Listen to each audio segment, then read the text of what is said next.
name is Andrei Semenov. I'm a part of the CONA Services organization, Director of Innovation for Supply Chain and Operations.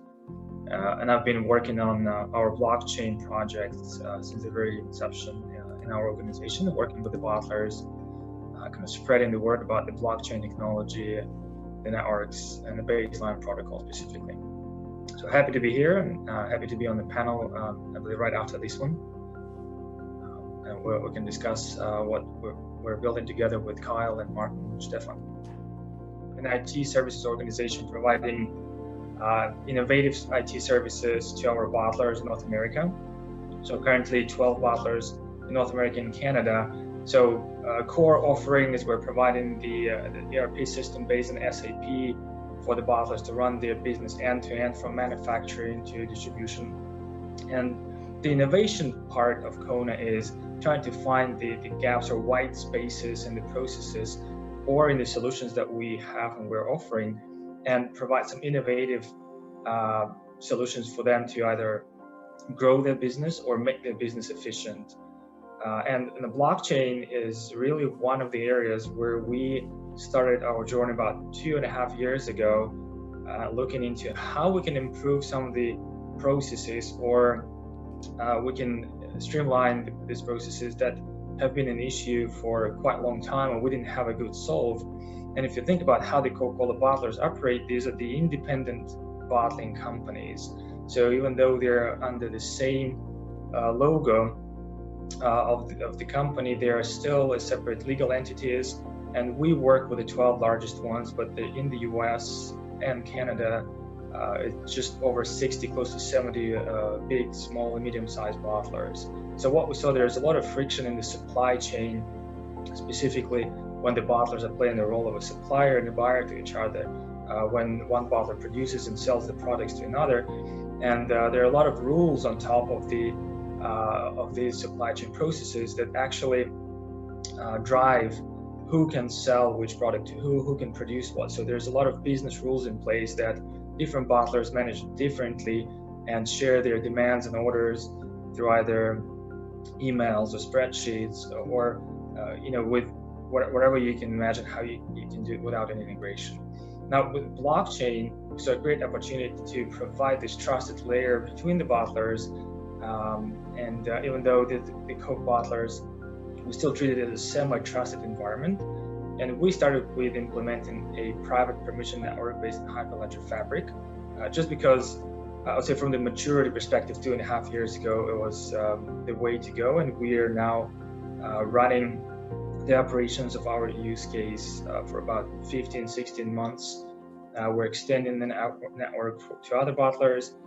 And as we were rolling out the private permission network, I've been always following the work that this group was doing, and even before the baseline, the EY work and the Nightfall release, it really was interesting to see what would be that point where we could say that now really instead of everybody building their own wall gardens and silos in a private blockchains, when would enterprises be comfortable and trying out applications building directly on the public mainnets that will truly allow them to connect to anybody, any third parties that they're operating with, not just within the Coca-Cola bottling network.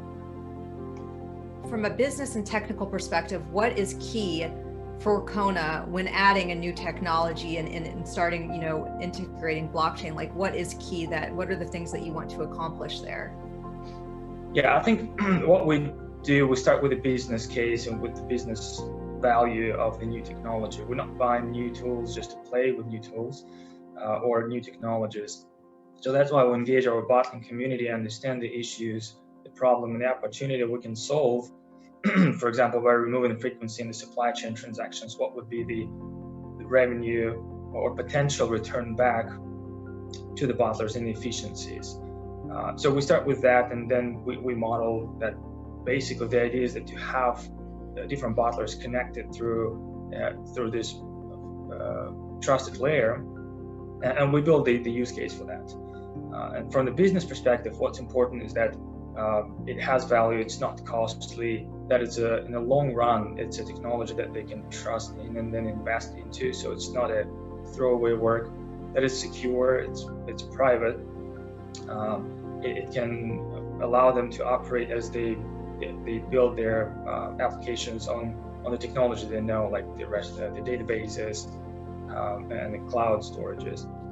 Now, from the technical perspective, what we wanted to make sure as we were writing together with the business, we wanted to make sure that we understand how to build the blockchain applications in a distributed way. We understand how to build the integrations into the ERP system. So we've been solving all these questions that we're now covering with Kyle and Unibright and Provide what to do with the baseline. So we didn't want to build just a blockchain network of a few nodes and then prove out some transactions being sent through within the UI, simplified UI. We want to make sure that the ERPs with their complex logic are plugged into the blockchain network at the time when it's needed and provide this additional layer of trust and information automation to the bottlers and optimize their processes.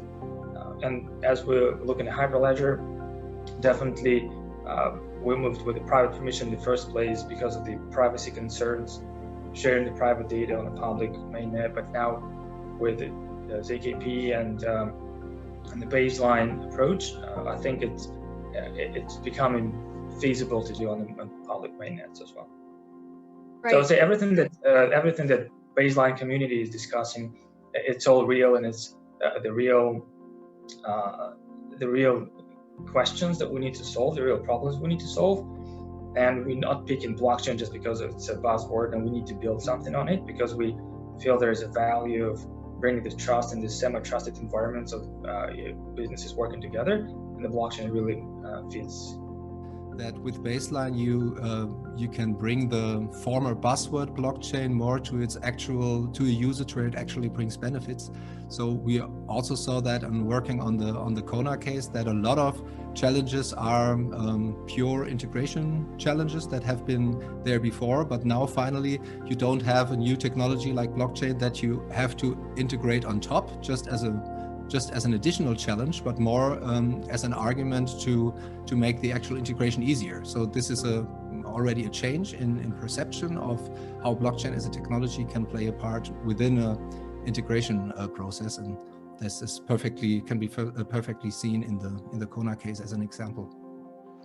A supportable solution that's working right now, and as we'll look into integration with the baseline as a service, I think what's really important there is there's not only a mainnet or just a blockchain component there, but that the companies like Unibright and Provide invest in time into come up with a solution, a proposal. What would be a standard for you to integrate to ERP or Dynamics or gentleman on the call representing Salesforce. So this is very exciting that as someone is trying to solve one issue with one integration and doing it really well and sharing with the community, at the same time someone else is doing it with another ERP system, or maybe not an ERP system but a small homegrown system that would just consume some of the open APIs.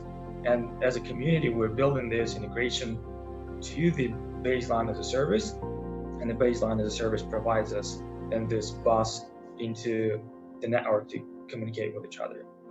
We started working together back in August. It's an innovation approach, right? We're making 3 steps forward, 2 steps back. We're trying to confirm some of the requirements, redesign the flows.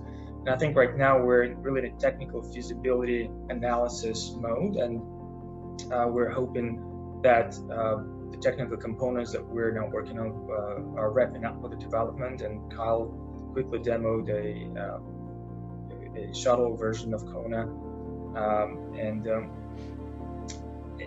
hopefully that in Q1 of 2021 we're going to be able to at least start doing some internal demos and see how this can all work together, and start sending the documents and baselining the documents from our system to an outside system, purely from the development innovation perspective.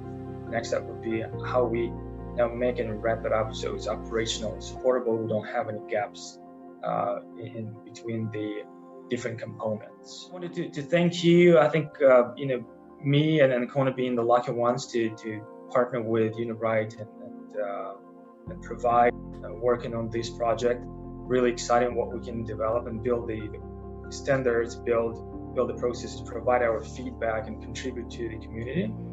And I'm happy to be a part of the community as well, because the blockchain is a technology where you cannot be successful on your own. You have to work with the community, with the developers, with other businesses, share the knowledge and agree on this middle ground where we're comfortable sharing the data and then using technology that will help solve us business issues.